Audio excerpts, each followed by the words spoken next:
On boundaries. A boundary is obviously the area in between or on the edge of two different systems. So, for example, the great Chinese epic novel, The Water Margin.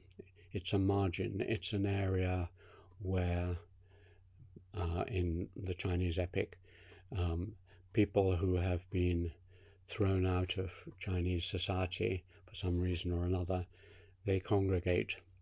And indeed, it's a feature of borderlands in physical space that they are the area where outlaws, people who are outside the law, live.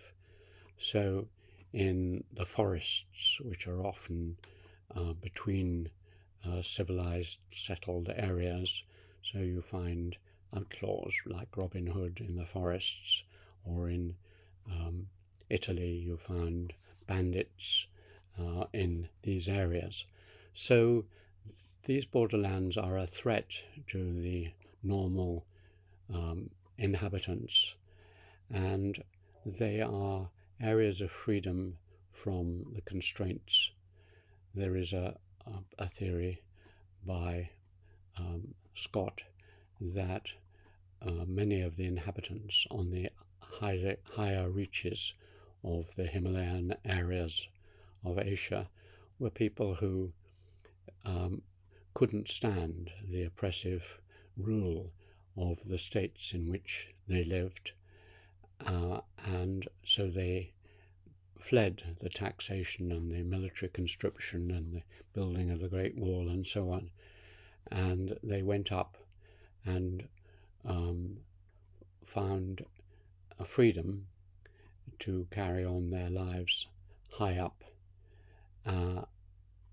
and this area is very widespread in Burma, Thailand, China, Tibet, and all the time there's this battle.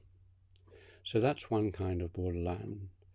The other kind of borderland I'm interested in is the borderlands of the mind, because again the settled central areas which have been very highly cultivated by others, which are well known, which are policed, where you have settled vested interests, are ones which can easily become intellectually stale. And I found through my life that by accident I started to move between disciplines, between interests, and into areas which overlapped a bit with each system. So you mixed anthropology and history, you mixed demography and history, you added in a little political science or medical history or other kinds of work, and this refreshed things. These were more difficult areas, as borderlands often are. They're mountainous and forested.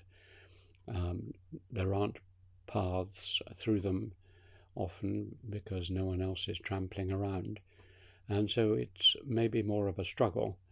But if you are successful and can climb these higher areas, then new vistas open up. You are like an explorer in the Himalayas, suddenly seeing an unknown valley which no one has been to before.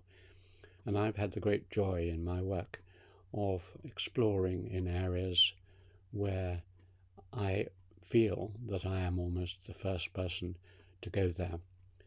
And so this has been a conscious tactic more and more to blend together, to cross, to mix together. There are other people, of course, who've done this, and people like Mark Bloch, the historian, is an example. And these are people I admire. They mix together disciplines.